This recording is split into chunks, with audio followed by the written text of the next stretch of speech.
أعوذ بالله من الشيطان الرجيم. بسم الله الرحمن الرحيم. الحمد لله رب العالمين بارئ الخلائق أجمعين باعث الأنبياء والمرسلين، ثم الصلاة والسلام على خير خلقه العبد المؤيد والرسول المسدد حبيب إله العالمين أبي القاسم محمد، اللهم صل على محمد وآل محمد، وعلى أهل بيته الطيبين الطاهرين وصحابته المنتجبين. صلى الله عليك يا أبا عبد الله، صلى الله عليك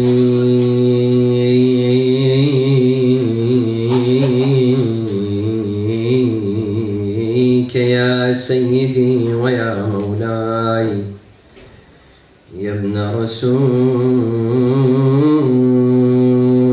الله، يا رحمة الله الواسعة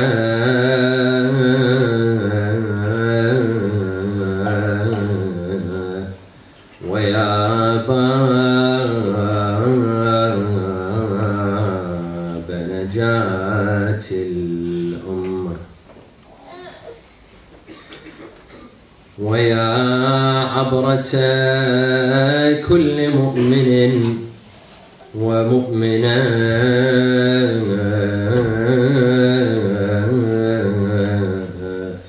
يا مظلوم يا غريب يا شهيد كربلاء،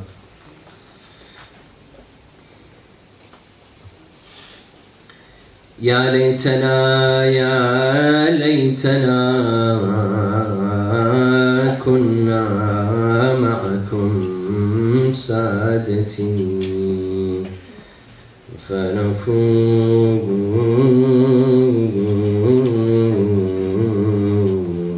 فوزا عظيما.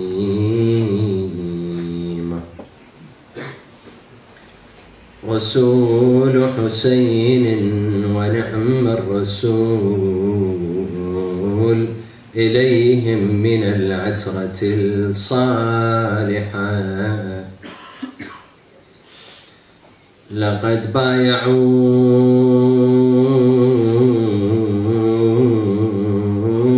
رغبة منهم، فيا بئس للبيعة الكاشحة. فيا ابن عقيل فيا ابن عقيل فدتك النفوس لعظم رزيتك الفادحة، بكتك دما يا ابن عم الحسين، بكتك دما يا ابن عم الحسين مدامع شيعتك السافحة، ولا برحتها طلات العيون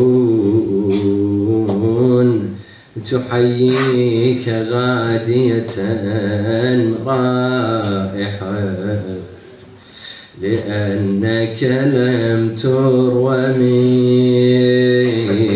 شربة ثناياك فيها غدت طائحة، رموك من القصر إذ أوثقوك، فهل سلمت فيك من جارحة، وسحبا تجار بأسواقهم، ألست أميرهم البارحة. لا حول ولا قوة إلا بالله العلي العظيم إنا لله وإنا إليه راجعون. أعوذ بالله من الشيطان الرجيم. بسم الله الرحمن الرحيم. وجاءت سكرة الموت بالحق ذلك ما كنت منه تحيد. صلوا على محمد وآل محمد.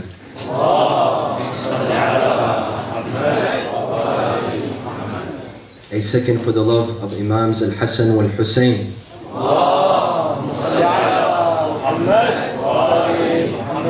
A third salawat for the love of Fatima al-Zahra with your loudest voices.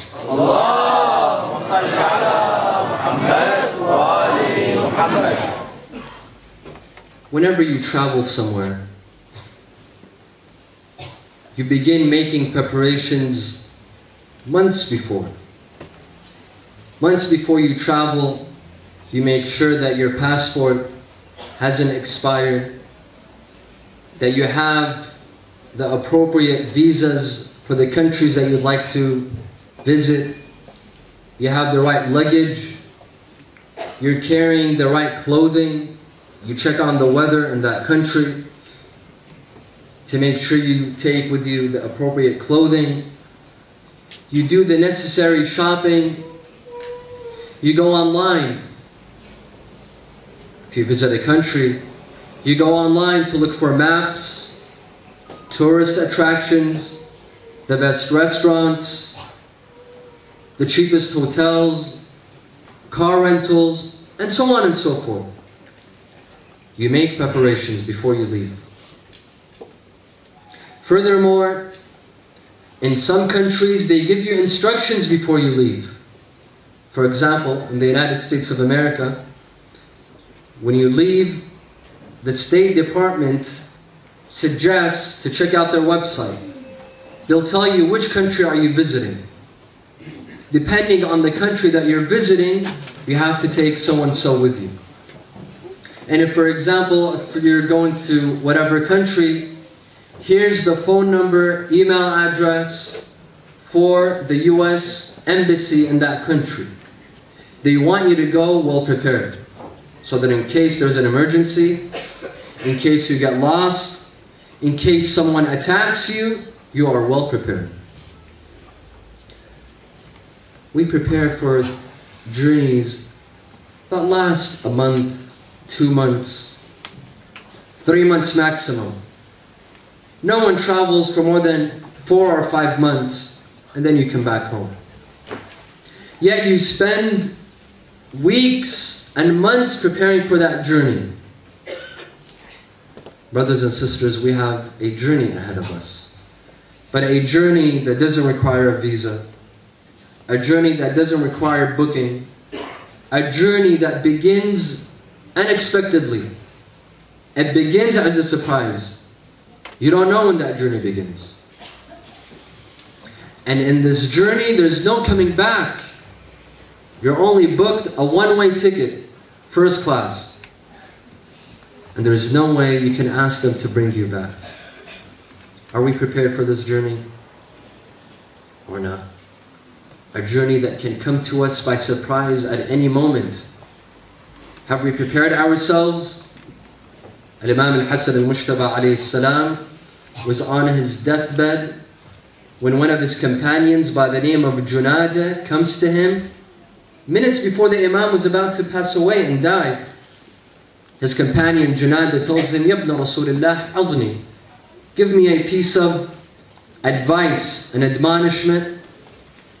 The Imam says yes. At that minute, he's on his deathbed, he's moments from dying. He says, yes, I'll give you an admonishment. And he begins, استعد لسفرك وحصل زادك قبل حلول أجلك. Begin for your journey and begin packing before it's too late. وَاعْلَمْ أَنَّكَ تَطْلُبُ الدُّنْيَا وَالْمَوْتُ يَطْلُبُكَ. And know that you're in pursuit of this life, of this dunya, while death is in your pursuit. and so on and so forth. He begins to tell him to prepare for this journey. I really don't think there's any more room. I mean, I'm sitting here comfortably, but I really feel bad for the brothers and sisters. Is there room for me?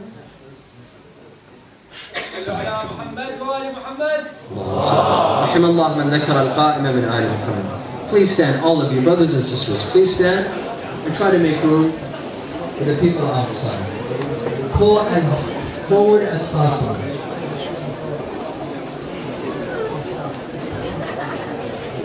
There's people outside that'd like to come in. Make room, please. Pull up. If you don't feel like, if you're too lazy to stand, at least pull forward.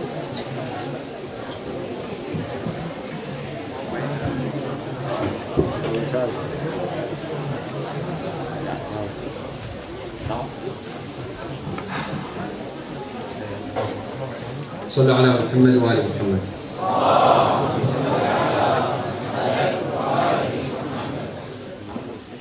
In one hadith, Amir al-Mu'mineen alayhi afdal salatu wassalam says, تجهزوا رحمكم الله فقد نودي فيكم بالرحيل.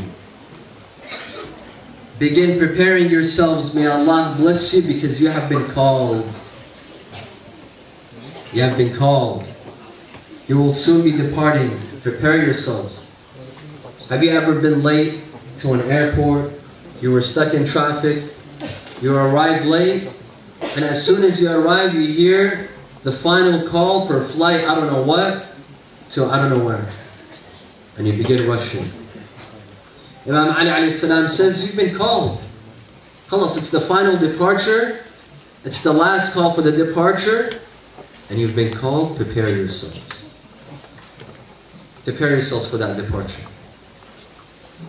Brothers and sisters, this journey that every single human being has to go through. Every single human being. There's not a single exception. No exception. This journey has several stops. Death is only the beginning. This journey has several stops, several stations. And every station has its own stops. A stop within a stop. Stations within stations. Every station has its own obstacles and its own points. There's checkpoints ahead of us. Shouldn't we prepare? Shouldn't we at least know what lies ahead of us? What is it that we're going to see? And what is it that will help us in these stops? This is very important. Because the stations that inshallah I'll be mentioning tonight, these difficult stations have obstacles. These obstacles can become very difficult and they can become very easy. Tonight inshallah, powered with the hadith of Ahlul Bayt and the Quran, we will mention these obstacles. We will mention what makes them worse, who has it worse, and what makes them easy. وصلوا على محمد وآل محمد. Amir al-Mu'mineen alayhi salam says, فَإِنَّ أَمَامَكُمْ عَقَبَةٌ كَأُودَى وَمَنَازِلْ مُخَوَّفَةٌ مُهَوَّلَةٌ لَا بُدَّ مِنَ الْوُرُودِ عَلَيْهَا وَالْوُقُوفِ عِنْدَهَا. You have ahead of you, death is only the beginning. Death is only the start. Ahead of us there are many positions, there are many stations that all of us have to go through. And they are very frightening. They are very fearful. These stations are four. Four major stations of the next life. Number one, death. Death is only the beginning. It's the first station. Number two, the grave. The grave is the second station. Number three, al-barzakh, the transitional period. After burial and the Day of Judgment. And number four, the Day of Judgment.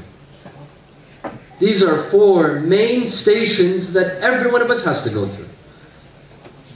And each one of these stations has its own stations. as we shall mention. It has its own obstacles. It has its own checkpoints.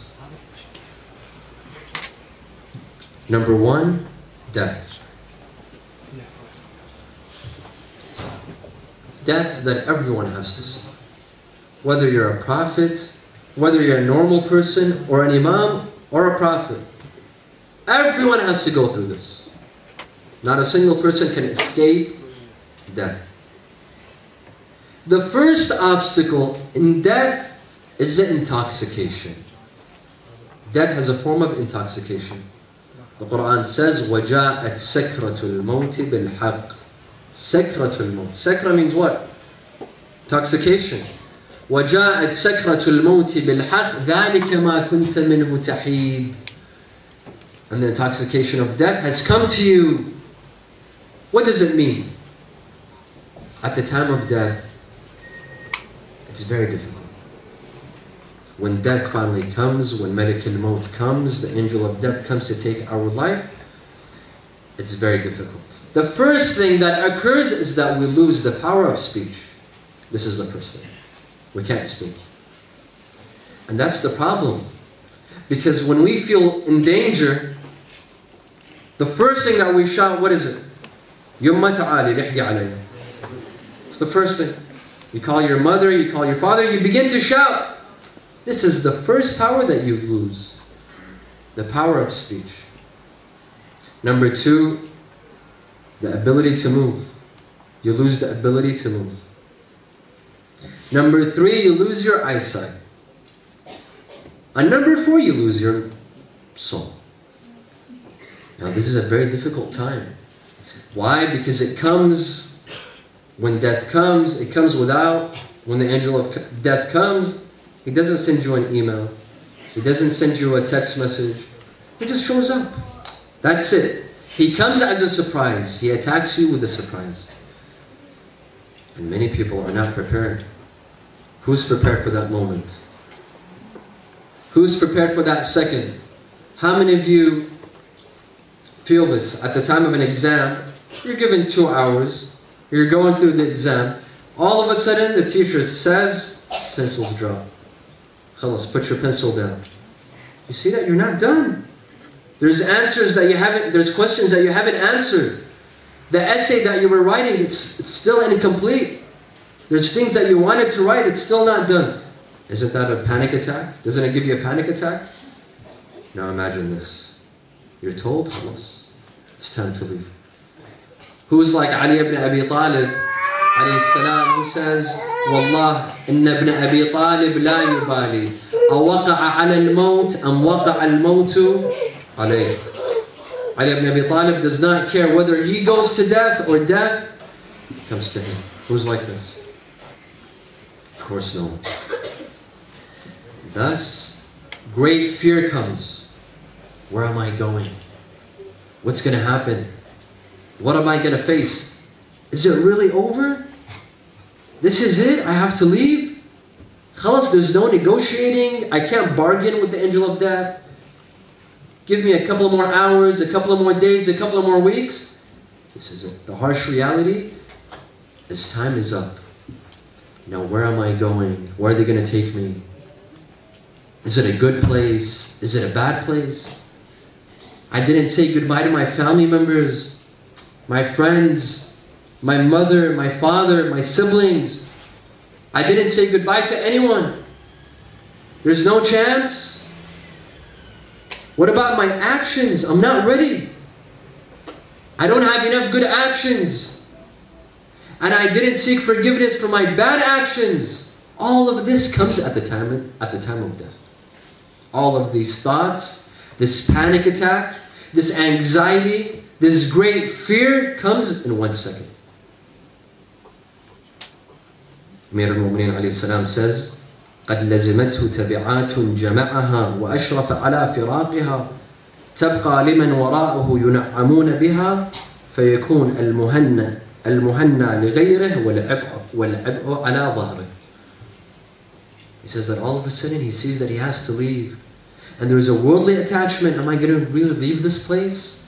A place that I spent 60 years, 70 years, 80 years, my house, my bedroom, my car.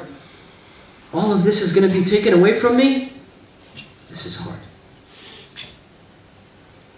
At the same time, this person can now see things that he previously could not have seen. He could see the angel of death. He could see the angels. He can see Rasulullah sallallahu alaihi wasallam. He can see Ali ibn Abi Talib. By the way, Amir al-Mu'mineen alayhi salam comes at the time of death to everyone. Everyone. Whether you're good, whether you're bad. Those that were good, Amir al-Mu'mineen will come to them and he will help them. At the time of death, Amir al-Mu'mineen will come. And for those that were bad, he will also come to them and they will see what a loss. They didn't believe in him. They didn't accept his school of thought. They didn't accept him as the Imam. And that will be a point of remorse and sorrow for them. Thus, everyone who dies at the time of death will see the angel of death and will see Ali ibn Abi Talib. فَكَشَفْنَا عَنْكَ غِطَاءَكَ فَبَصَرُكَ الْيَوْمَ حَدِيدٌ. At the time of death, Allah will raise those curtains on our eyes. Those curtains will be removed and we will see things that we couldn't see before. Our vision will become 20/20. And we will see shaitan as well at the time of death. And I'll get to that in a minute. That's the second obstacle. Al-adila 'inda al-maut, I'll get to that. We will see lots of things at the time of death. Now, what is it that makes the intoxication worse? Some people have it worse. First of all, Allah subhanahu wa ta'ala in Surah Al-Waqi'ah tells us there's three kinds of people at the time of death. فَأَمَّا مَنْ كَانَ مِنَ الْمُقَرَّبِينَ فَرَوْحٌ وَرَيْحَانٌ وَجَنَّةُ نَعِيمٌ. He who is close to Allah, مِنَ الْمُقَرَّبِينَ, then he has no worry at the time of death. Death for him is a piece of cake. He will see heaven in front of him. He will see his palaces in front of him.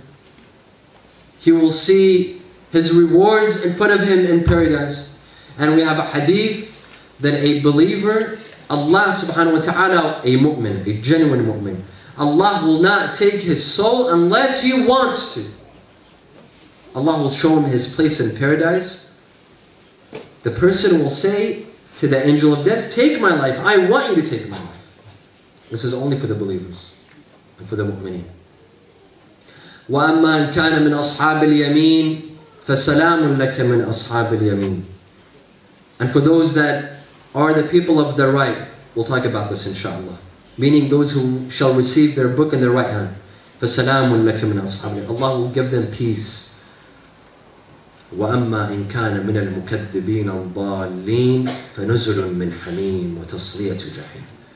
And as for those that lied and rejected, those who rejected faith, they rejected Islam, they rejected the belief in Allah and the Prophet and the Imams, then those will see hellfire in front of them. Ask Allah subhanahu wa ta'ala to allow us to see paradise at the time of death.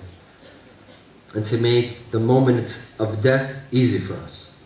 Now, who has it the worst? Who has the intoxication of death the worst?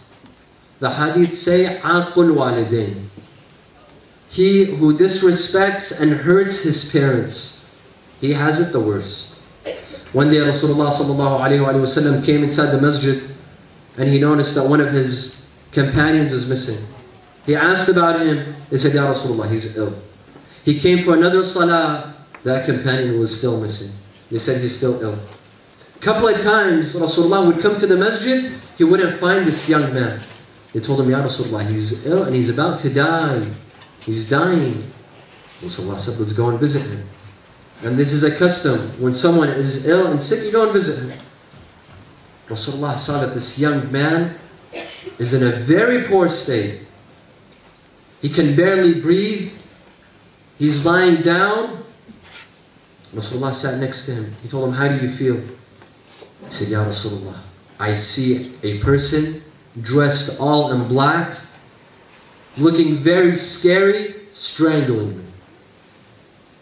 Rasulullah knew that there was something wrong. He asked his wife, he said, what has this person done? Does he drink? No. Does he commit adultery? No. Does he gamble? No. Does he steal? No. Does he pray? Does he do all of his obligations? Yes, Ya Rasulullah, everything. He said, does he have a mother? They said yes. They called his mother. He repeated the same exact questions to his mother. Does he fornicate? Does he gamble? Does he drink? What does he do? She said, Ya Rasulullah, he's religious. You see him all the time. He prays behind you 5 times a day. He said, but are you satisfied with him? هل أنت راضية عنه? She said, no, Ya Rasulullah. No, I'm not.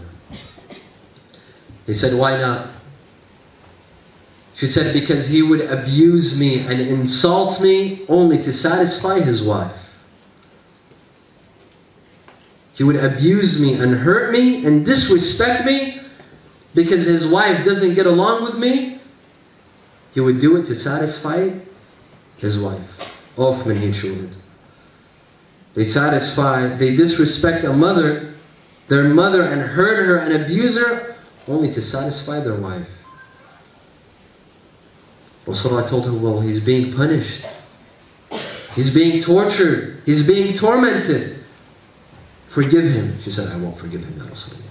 No way. He said he's going to be punished. If he dies in this sort of state, he'll go to hell. She said, let him go to hell. I won't forgive him. Rasulullah kept on insisting. She refused. He said, okay. He looked at his companions. He said, collect me some wood. They brought wood. He said, put it on fire. They put it on fire. He said, now carry this young man and put him in the fire. As they were carrying him, she said, wait, hold on, Ya Rasulullah, what are you doing? You're burning my son? He said, yes, I'm burning your son. She said, why are you burning my son? He didn't hurt anyone. I raised him, I gave him life. You're about to burn him? He said, Ya Amatallah, this fire will last for 5 minutes, 10 minutes, an hour. You're sending him to an eternal hellfire. You're sending him to an eternal fire. She said, Khalas, Ya Rasulullah, I forgive him. I forgive him. She forgave the young man. Rasulullah came and sat next to him. He told him, now how do you feel? He said, Ya Rasulullah, that man dressed in black went. Now I see an angel dressed in white coming to me with flowers and I feel good. Rasulullah told him, repeat after me. He taught him a dua. يا من يقبل اليسير ويعفو عن الكثير اقبل مني اليسير واعفو عن الكثير إنك أنت الغفور الرحيم. The young man kept on repeating this dua until he passed away. Thus, my dear brothers and sisters, one of the things that makes the intoxication of death worse is uquq al-walidain. Be careful. If you've upset your parents or disrespected your parents, tonight, as soon as you go back, go and seek forgiveness for them, from them. Sallu ala Muhammad wa ala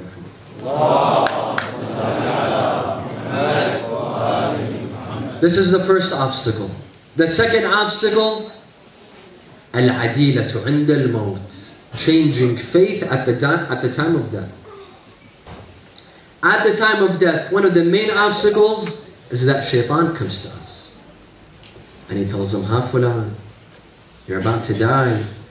Khalas, life is over for you. But I can help you. I can save you. I can get you out of this mess. Some people that have weak faith will buy into it. They'll say, okay, help us, rescue us. Because it's at a point of disparity. For you, this is it. Life is over. And some people are willing to hold on to life no matter what. They don't want to leave. They'll say, I'll help you, I'll keep you in this life, but all you have to do is disbelieve in Allah. And some people will disbelieve in Allah. And they will believe in shaitan. This is not a legend, this is real, brothers and sisters. Al-adilatu 'inda al-maut. Some people will switch at the time of death. They might live a whole life of righteousness and piety, having faith in Allah. Shaitan will come at the last moment and will have us switch. What's the solution? What will help us? What will help us? Number one, there's a dua called Dua al-Adila. It's mentioned in Mafatih al-Janan by Sheikh Abbas al-Qummi. Read that dua. Read that dua. It is recommended to recite Dua al-Adila as much as possible, but especially when a person is dying, his family members should recite for him that dua. If God forbid you have a family member that is dying, recite this dua for him. Dua al-Adila inda al-maut. This will help that person remain strong in his faith. This is one, this will help us. Number two, al-muwadhaba ala awqat as-salawat. Praying on time. This will also keep shaitan away at the time of death. If you pray on time, Salatul Dhuhr, as soon as it's adhan, pray. Salatul Maghrib, pray on time, don't delay it. Salatul Subh, pray it on time. I know many people, they delay their prayers. They don't give priority to their salah. They give priority to everything else except their salah. Brothers and sisters, salah is important. I know most of you pray. Inshallah, all of you pray. I know that. I know all of you pray, inshallah. But some might not take their salah seriously. They might delay their salah. Don't delay your salah from now on. What time is Dhuhr? 11:45, 11:50, pray at Dhuhr. Maghrib is at 4:15, pray at 4:15. Fajr is at 6 o'clock, pray 6 a.m. Don't delay your salah. Don't give anything priority over salah. Whether you're in school, whether you're driving, whether you're at work, you're at home, you're sleeping, give priority to your salah, brothers and sisters. Take this home with you. And this will keep shaitan away at the time of death. And number three, it is recommended to always recite this dua. رَبَّنَا لَا تُزِغْ قُلُوبَنَا بَعْدَ إِذْ هَدَيْتَنَا. Oh Allah, don't let our hearts switch on you after you have guided us.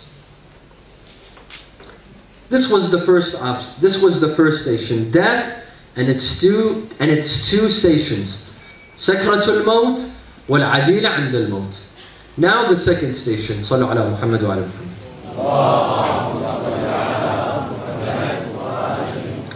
Number two, the grave. The grave. Every human being needs to be buried. If that human being has a body, has to be buried. This is the second station. And this station is very difficult. It's extremely difficult. We are spoiled human beings. We live in two-story homes. We have lavish bedrooms. We like to sleep on comfortable beds. All of a sudden they take us out from our comfortable rooms and homes and our comfortable beds, and we're put 6 feet under the ground. In a lahd, in a tomb, just enough to fit our bodies. That's it. It's just enough to fit our bodies. Imam Sadiq alayhi salam says, إِنَّهُ, meaning the grave, إِنَّهُ فِي كُلِّ يَوْمٍ يَقُولُ أَنَا بَيْتُ الْغُرْبَةِ أَنَا بَيْتُ الْوَحْشَةِ. I'm a house of loneliness. I'm a house of solitude. أَنَا بَيْتُ الْدُودِ وَالْعَقَارِبِ. I'm a house full of insects and scorpions. أنا روضة من رياض الجنة أو حفرة من حفر النار. The grave speaks every day. The grave is saying this. That I'm a house of loneliness. I'm a house of solitude. I'm a house full of insects and scorpions. I know some of you are not going to sleep at night tonight. Sorry. The grave says, I am either a room, a chamber of the chambers of paradise, or a room from the rooms of hellfire. The first obstacle in this station is the fear and loneliness of the grave. Allahu Akbar. They say that the most difficult time in our human history, I say human history, I don't say human lives, because life will end and we'll go into another life. But in our history, the toughest and most difficult time is the first night that they put us in our graves. That's the most difficult thing. It's the most difficult night in our human history. Because we've left our homes, we're put in a grave, a lonely grave, a dark grave, that we can't come out anymore. You feel lonely, you feel fear, you feel lonely. Wahsha, wahsha. When Prophet Isa alayhi salam buried his mother, Maryam, when she died, Isa buried her. At the time of burial, he asked her, he could speak to her because Isa could speak to the dead. He asked her, would you like to come back to life? If I could bring you back to life, would you come back to life? She said, yes. I would like to come back to life. Na'am. Why? Why would you like to come back to life? نعم لأصلي في ليلة شديدة البرد وأصوم يوما شديد الحر يا بني فإن الطريق مخوف. I'd like to come back to life so that I may spend a cold night. I like to spend a cold night praying. Who can wake up in the middle of the night when it's cold, when it's freezing? Who wants to get out of bed? No one wants to get out of bed. Your bed is warm, it's comfortable, it's cozy. Who wants to get out of bed and pray? No one. Maryam wanted to come back to this life so that on a night that's very cold, she will spend that night in worship and in prayer. That tells you how much thawab it has. And so that I can fast on a day that is very hot. Who can fast on a day that's very hot? When the hours are long, when you're extremely thirsty, when it's 100+ degrees. But she wanted to, because she knows that the thawab is great. Finally she says, Ya bunay fa inna al-tariq mukhawwif. The journey is scary. It's fearful. I want to take things with me. I want to be prepared. Thus, my dear brothers and sisters, when we die, there's no coming back.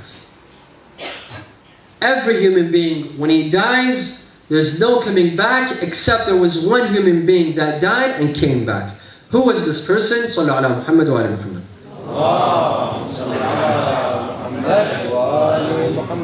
H.Qazwini al-Tabrasi. H.Qazwini al-Tabrasi was a well-known scholar, a very respectful scholar. This scholar died. In reality, he had a cardiac arrest. People thought that he died. Khalas, they treated him like a dead person. They took him to the mukhtasar, they washed his body, they put him in a kafan, they announced his funeral procession, they did his tashri', and they buried him. They buried him. All of a sudden, while he's in his grave, he opened his eyes. And he realized that he's in his grave. He hadn't really died. They assumed that he had died. He opened his eyes and he saw that he's in a grave. And this is not a joke. And who's going to come back to him? Who's going to think, well, you know, maybe he's dead. He might be alive. Let's go back and check on him. Who does that?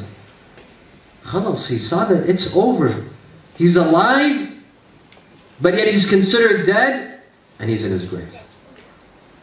It's here that H.Qazwini al-Tabrasi said, Allah subhanahu wa ta'ala won't leave anyone. And this story should give you hope. Allah won't leave anyone in despair. H.Qazwini al-Tabrasi immediately connected to Allah subhanahu wa ta'ala. He said, my Lord, I'm in such a position that no one can help me. What am I supposed to do? Knock on the grave and hope someone will answer? Who's going to come and help me? Oh Allah, only you can help me. And if you save me and rescue me from this scary position, I make a nidr, I make a vow to write a tafsir on the Holy Quran. And indeed, Shaykh al-Tabrasi later wrote Majma' al-Bayan fi tafsir al-Quran, one of our best sources of tafsir. Khalas, he made this nidr. A few minutes later, he heard someone digging the grave. Who could it possibly be? It's a thief that wanted to come and steal the kafan of Shaykh al-Tabrasi. A thief. The thief was digging. You know, you might laugh, but back then, this was something very common for people to come, dig graves and steal people's kafan, shrouds. It would make a living. Some people made a living off of this. This thief started digging until he reached the lahad, the tomb. He raised, now Shaykh al-Tabrasi remained silent. He raised the rocks. All of a sudden, Shaykh al-Tabrasi grabbed his hand. Surprise. The man, of course, was about to faint. He was about to die. Shaykh al-Tabrasi told him, hold on. I know what you're here for. You want my kafan. Just let me get out of here. He got up. He helped him get up. Told him, listen, I'll pay you. You saved my life. Even though you were about to strip me from my kafan, you saved my life. Well, I'm going to give you this kafan because I no longer need it. And I will pay you. And I won't tell anyone. I won't tell anyone. Khalas. The thief went. Shaykh al-Tabrasi came back home. Honey, I'm home. Now can you imagine what his wife went through? After that, Shaykh al-Tabrasi wrote Majma' al-Bayan. Majma' al-Bayan is one of our greatest sources of tafsir written by Shaykh al-Tabrasi. Sallu ala Muhammad wa ala Muhammad.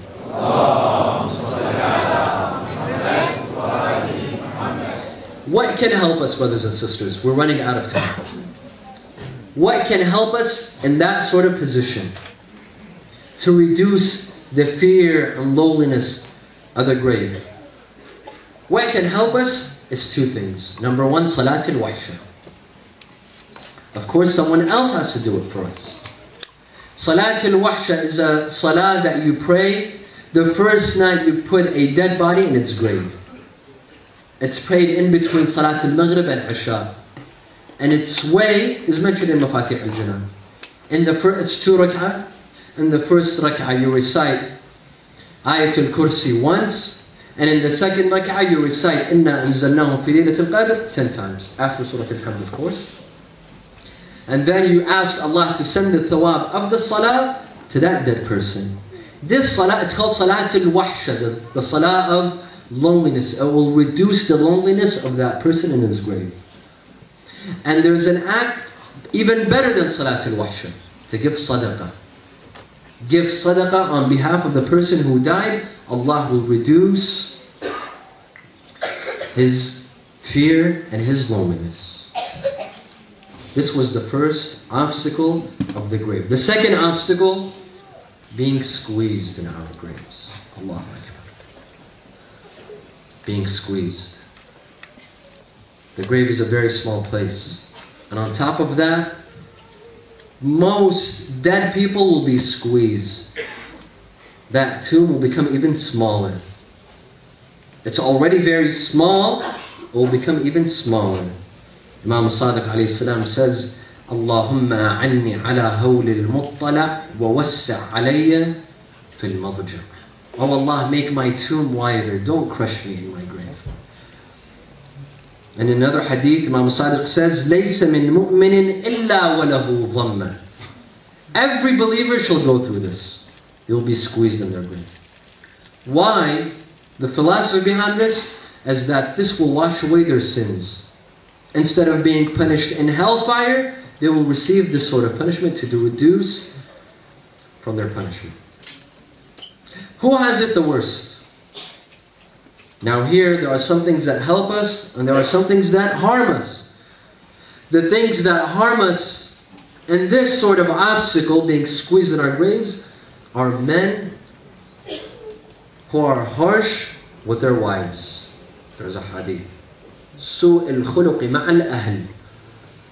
There are hadith that men who are bad-tempered, ill-tempered with their wives, one of their punishments is that Allah subhanahu wa ta'ala will squeeze them in their grave. Rasulullah sallallahu alayhi wa had a companion by the name of Sa'd ibn Ma'ad. Sa'd ibn Ma'ad was one of the righteous companions. He was a good companion. And before he died, Rasulullah himself nursed him. He nursed him. He cared for him.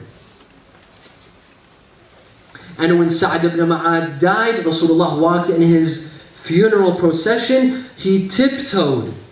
He tiptoed in his funeral procession. They told him, why, Ya Rasulullah? He said, because of the amount of angels in this tashri', in this funeral procession. This is Sa'd ibn Mu'adh. At the time of burial, Rasulullah himself went inside his grave and he buried him. He put Sa'd ibn Mu'adh in his grave. When he was leaving, they started pouring the dirt on the grave of Sa'd ibn Mu'adh. His mother was standing. She said, Hani'an laka al-jannah ya Sa'd. Congratulations, you have won. You have entered paradise, ya Sa'd. Rasulullah raised his head to Sa'd's mother and he said, hold on, ya Sa'd. Hold on, ya Sa'd. Don't jump to conclusions. Don't rush. Do you know what just happened to your son? Your son, as soon as we put him in his grave and we poured the dirt, we poured the dust over him, his tomb crushed his ribs.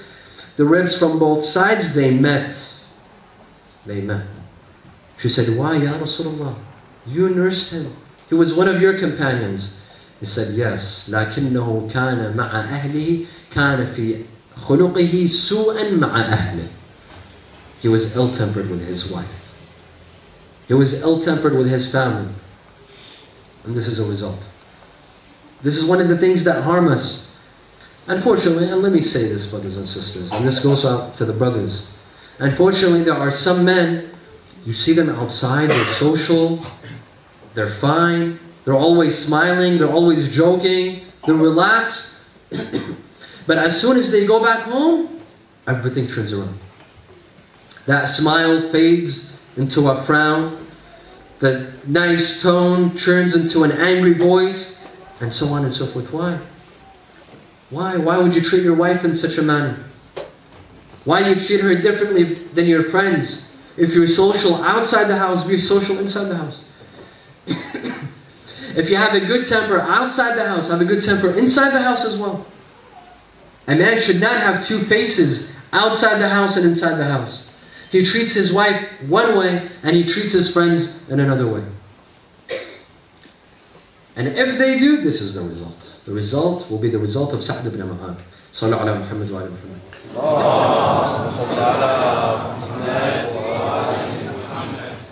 What helps us? We know what harms us, su'al khuluq. What helps us not get crushed in our graves? Number one, Salatul Layl. Salatul Layl. Praying in the middle of the night. This helps us. In one hadith by Imam al-Rida alayhi salam, he says, عليكم بصلاة الليل فما من عبد يقوم آخر الليل فيصلي. If a person, Imam al-Rida alayhi salam says, he who stands at the end of night, not just in the middle of the night, at the end of night, towards Fajr. Because Salatul Layl, its time starts from midnight. But the best time is the hour before Salatul Fajr. That hour, that is the best time. Akhir al-Layl. If a person does so, إِلَّا أُجِيرَ مِنْ عَذَابِ الْقَبْرِ. Allah will protect him from the punishment of the grave. وَمِنْ عَذَابِ النَّارِ. And from the punishment of hellfire. وَمُدَّ لَهُ فِي عُمُرِهِ. Allah will prolong your life. This is one of the effects of Salatul Layl. It prolongs your life. If you were meant to live for 70 years, Allah will make it 80 years. This is one of the effects of Salatul Layl. وَوُسَّعَ عَلَيْهِ فِي مَعِيشَتِهِ. His sustenance, his rizq will become more. If you're not financially that capable, Salatul Layl will help. Salatul Layl is the cure. Salatul Layl is the answer. My point, Mahal al-Shahid was, وَأُجِيرَ مِنْ عَذَابِ الْقَبْرِ. There won't be any punishment in the grave. Those who pray Salatul Layl. This is one thing that can help us. Number two that can help us, being buried in al-Najaf al-Ashraf. This also helps. And there's a hadith. There's a hadith that say those who are buried in al-Najaf al-Ashraf next to Amir al-Mu'mineen alayhi salam, they will be saved from the punishment of the grave. One day Amir al-Mu'mineen alayhi salam was standing in Najaf. He saw a person from Yemen. Coming, carrying with him a dead body. Along with a few people carrying a dead body.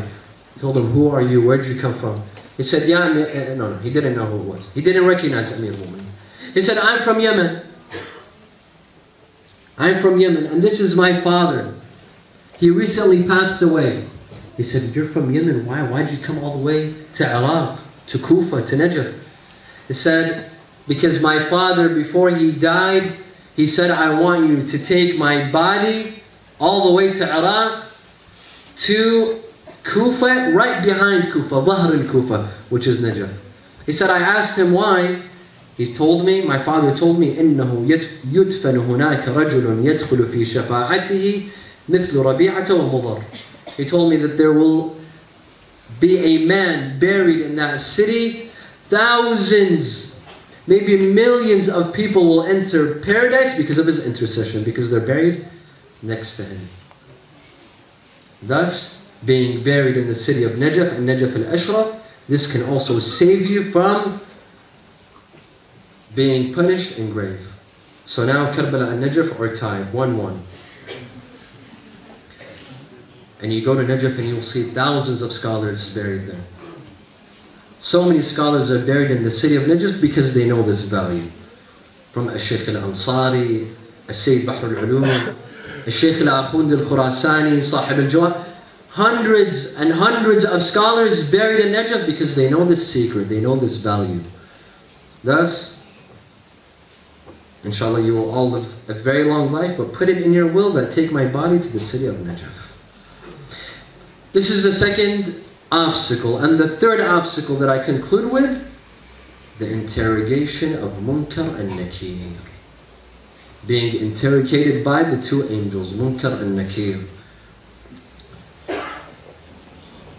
In one hadith, إِنَّهُ يَجِيءُهُ الْمَلِكَانِ بِهَيْئَةٍ مَهُولَةٍ أصواتهما كالرعد القاصف وأبصارهما كالبرق الخاطف.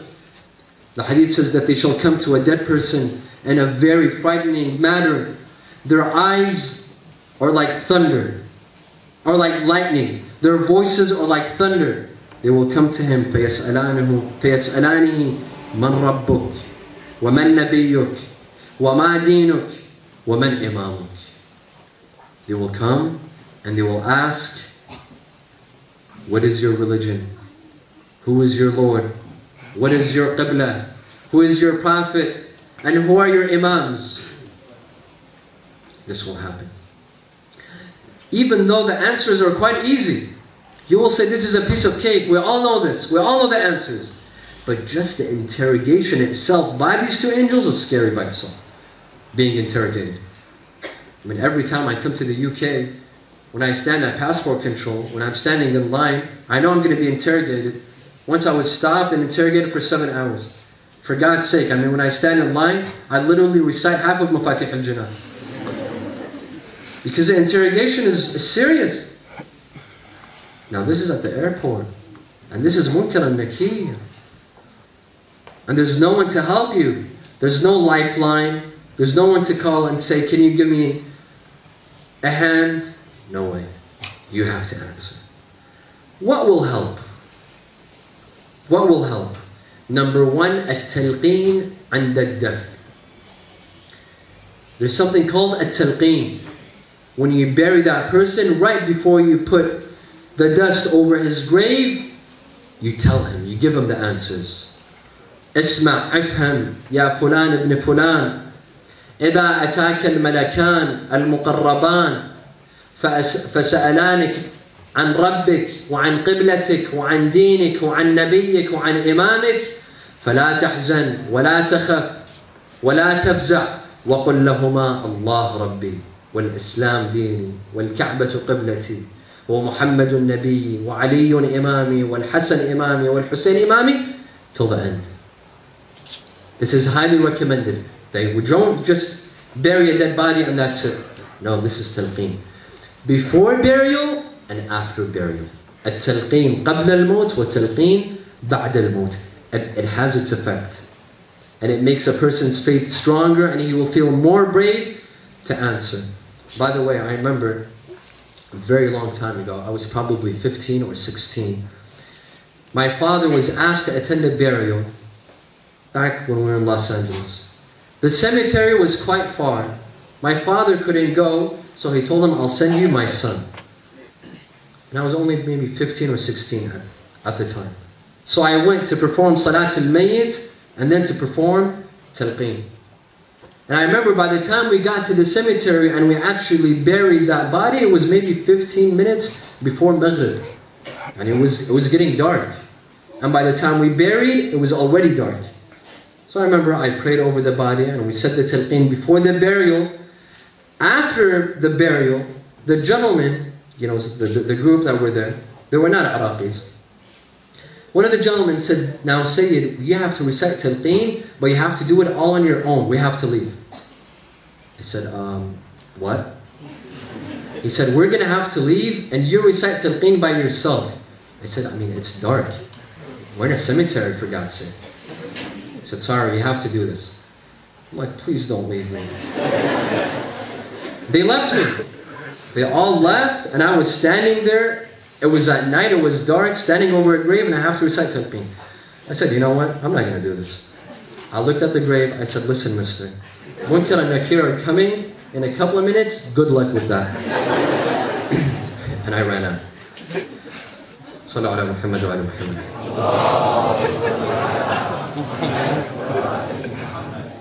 I have an uncle, Ayatollah Sayyid Muhammad H.Qazwini. Some of you might have heard of him. He's my father's cousin and brother at the same time by Ar-Rada'a. They breastfed together, he became his brother, and they were cousins. They were classmates, they were roommates, they studied together, they became speakers together. Sayyid H.Qazwini was a very special man, and a sincere servant of Imam Hussein alayhi salam. He served him till the last moment of his life. And his life story is something extraordinary. He had 17 brothers older than him. They all died, he was the only one that lived. They all died at a young age. He was the only one that lived. And subhanAllah, Allah wanted him to live. He died. He died 17 years ago.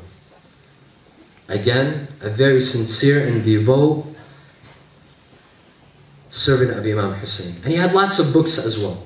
Aliyyum min al-Mahdi ila al-Lahd, Fatimat al-Zahra min al-Mahdi ila al-Lahd. He wrote several books on the lives of the Imams, biographies of the Imams. And I remember when he died, he asked his children to bury with him Kitab Fatimat al-Zahra min al-Mahdi ila al-Lahd. He said, put this book on my chest when you bury me. I want this book with me. When they buried him in Qom, but they buried him as an amana. Meaning they put him in a casket. They didn't bury him in the ground. They put him in a casket because he wanted to be buried in Karbala. His wish was to be buried in Karbala. This was 17 years ago. 5 months ago, they decided to bring his body, or what was remaining of his body, to bring his dust or bones, to bring it to Karbala. To everyone's surprise, when they opened the casket, after 17 years, the body was as if it had just died.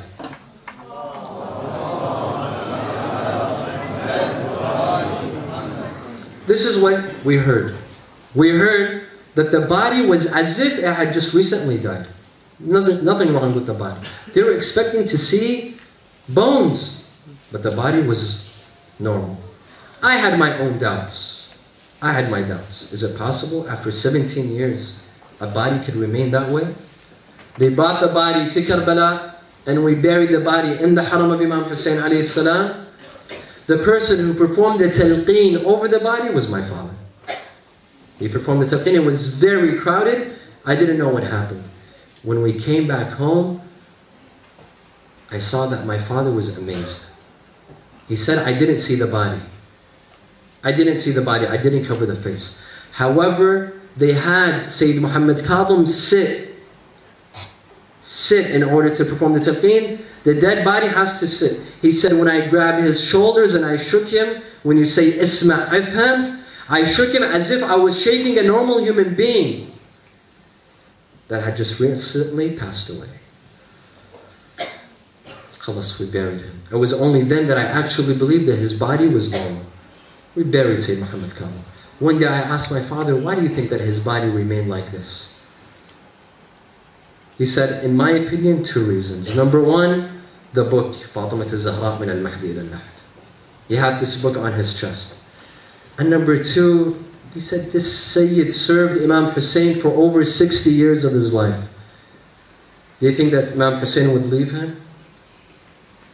You work for a certain company, and after that you get retirement. That company thanks you and gives you retirement. You think that if you serve Imam Hussein, there's no retirement with Imam Hussein alayhi salam? He abandons you? Brothers and sisters, I think I've scared you enough tonight. But I'd like to give you some hope that we, the followers of Ahlul Bayt, the Ahlul Bayt will not abandon us. I guarantee you. They won't abandon us at the time of death, when they put us in our grave. And in the stations that we'll talk about tomorrow, inshallah, they will not abandon us. The Ahlul Bayt will remain with us. Imam Ali will remain with us. And that is why the poet says, ولايتي ولايتي لأمير النحل تكفيني ولايتي لأمير النحل تكفيني عند الممات وتغسيلي وتكفيني وطينتي عجنت بحب حيدر كيف النار تكويني. That my wilayah, my love, and my allegiance to my master Ali ibn Abi Talib shall benefit me at the time of death, at the time when they wash my body, at the time when they put the kafan over my body, at the time when they bury me, when Munkar and Nakir come to me. Imam Ali will not abandon me. The Ahlul Bayt will not abandon us. As for Imam Rida alayhi salam, in a hadith he says, من زارني في غربتي زرته في غربته. He who comes and visits me in a far place, in his shrine where his grave is, I will come and visit him when he feels lonely as well, meaning inside his grave. Though whoever visits Imam al-Rida, you visit Imam al-Rida once, he will come and visit you once in your grave. You visit him 5 times, he will come 5 times. You visit him 10 times, he will come 10 times. The Imams will not leave us. They will be there to support us. Al-Wahid al-Bahbahani, a very well-known scholar, saw Imam Hussein alayhi salam in his dream. He asked him, Yabna Rasulullah, if a person is buried in your shrine next to you, will Munkar and Nakir come to him and ask him? Imam Hussein replied to him in his dream, which angels will dare come and ask anyone that is buried in my shrine? Thus the Ahlul Bayt will not leave us. Tonight is the night dedicated to Muslim ibn Aqil, the cousin of Imam Hussein alayhi salam. Muslim ibn Aqil was sent to Kufa as a missionary by the Imam to prepare Kufa for the arrival of Imam Hussein.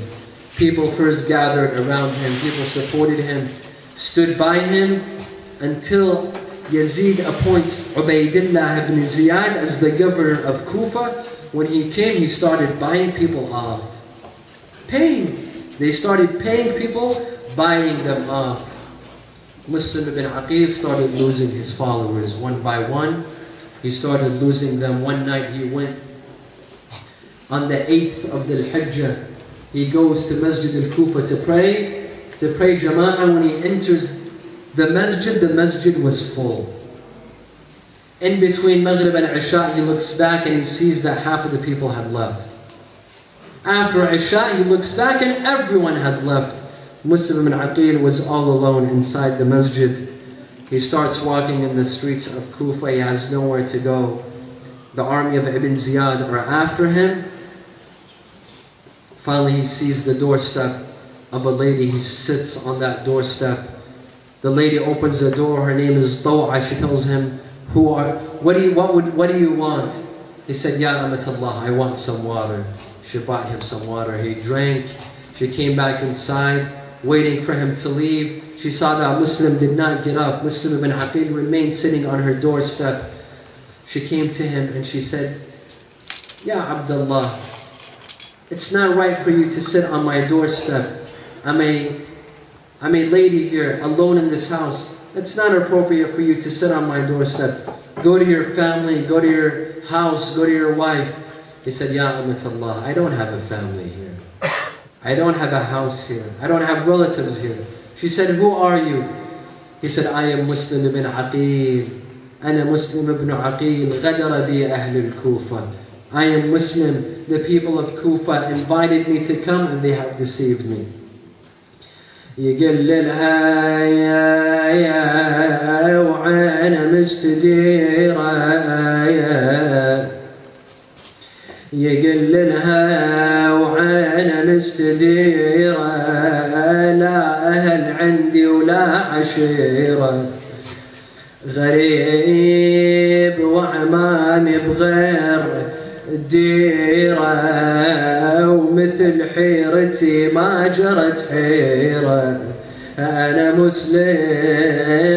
مسلم الفاجد نصيرة. As soon as she realized that it's Muslim, she welcomed him into her house. Muslim went into her house. She gave him a room. He spent the night in her house. He spent the entire night in praying, worshipping, praying Salat al-Layl. Taw'a had a son that worked in the army of Ibn Ziyad. He came in the middle of the night. He saw Muslim ibn Aqil is in their house. The man that the army of Ibn Ziyad is looking for is in their house. He immediately rushed to Ibn Ziyad and informed the army that the man that you're looking for is in our house. They came to Muslim ibn Aqil. They barged inside the house. They started fighting him. They waged a battle against him. Muslim ibn Aqil put up a fight. He showed the courage and bravery like the courage and bravery of his uncle Ali ibn Abi Talib.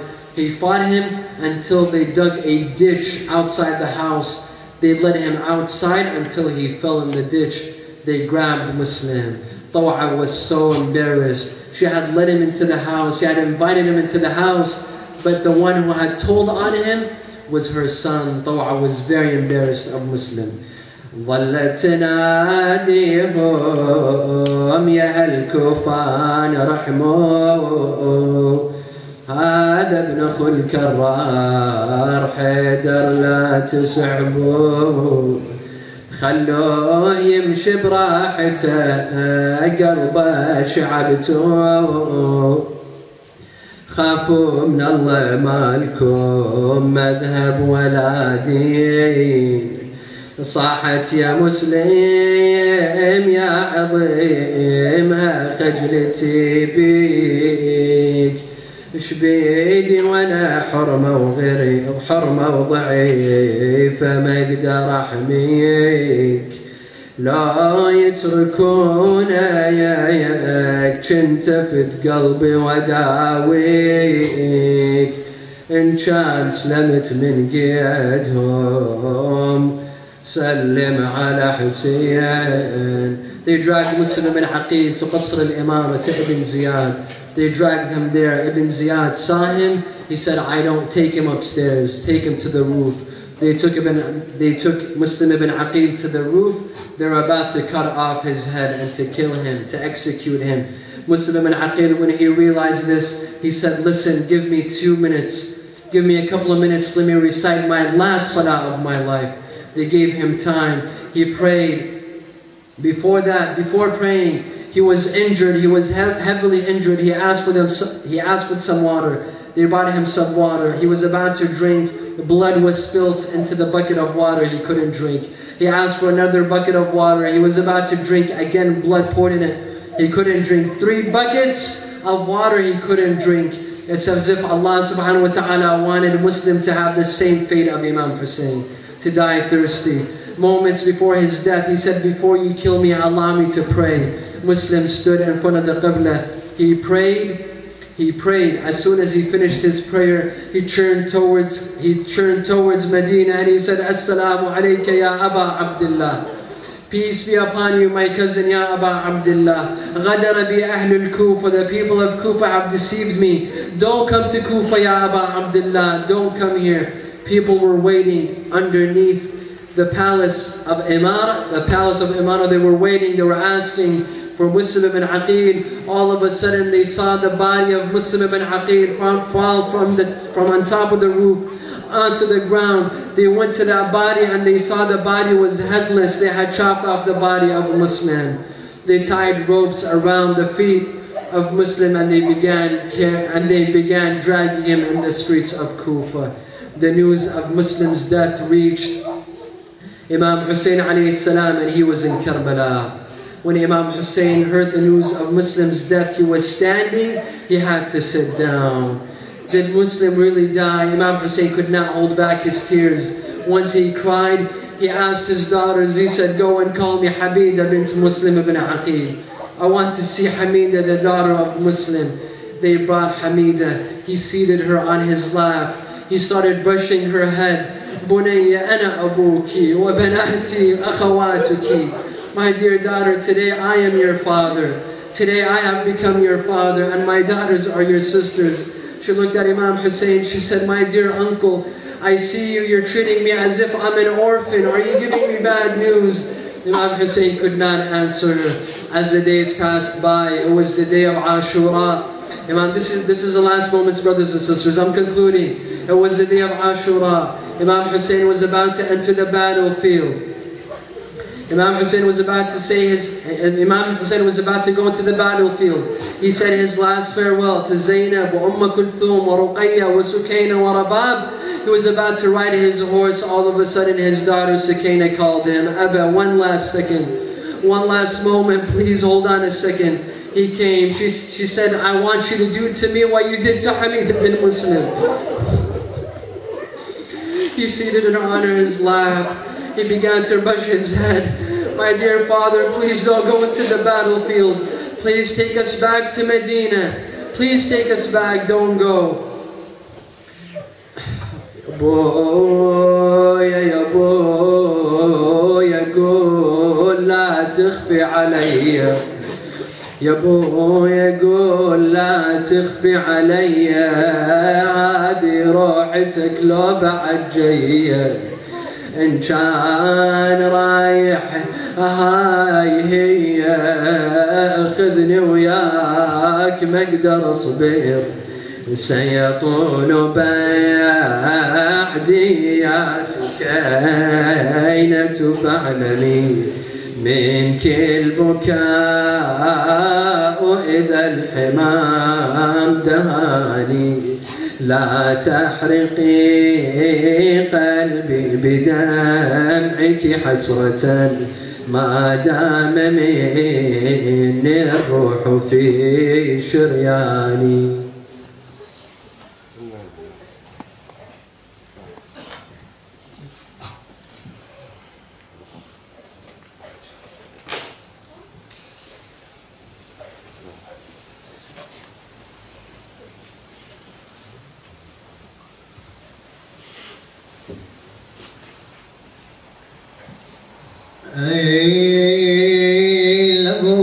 لبوها يتيمة بالدهر تفرح لبوها على دروب الهضم والهم. لبوها حميدة انفجعت بغيبة أبوها يتيمة وجارت عليها المنية. يتيمة وجارت عليها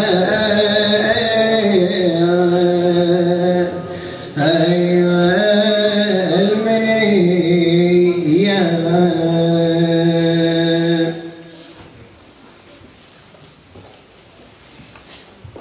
you can please stand for the prayer and follow Majalis. صلى على محمد وآل محمد.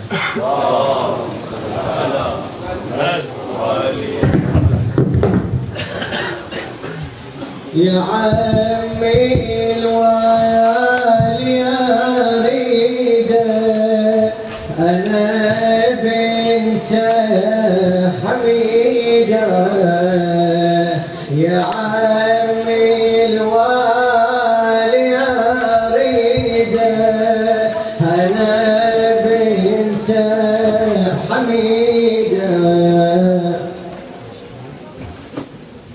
بس 5 دقائق آخر الوقت لا يضرعون على العين وراسه بس هي 5 دقائق هو أي ولاية أي وحدة أي مسلم من عقلي 5 دقائق آخر الوقت صلى على محمد وعلى محمد يا عمي الوالي أريد أنا بنت حميدة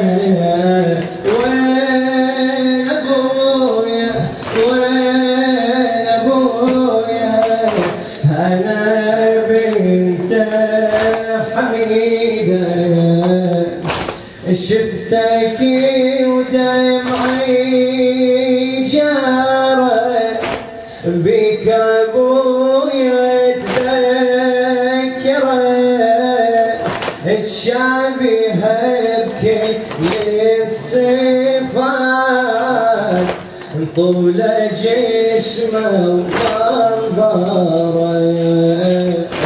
لاجل عيني يمتى يرجع وانظره قلبي انت تصوره والله من راح يصبره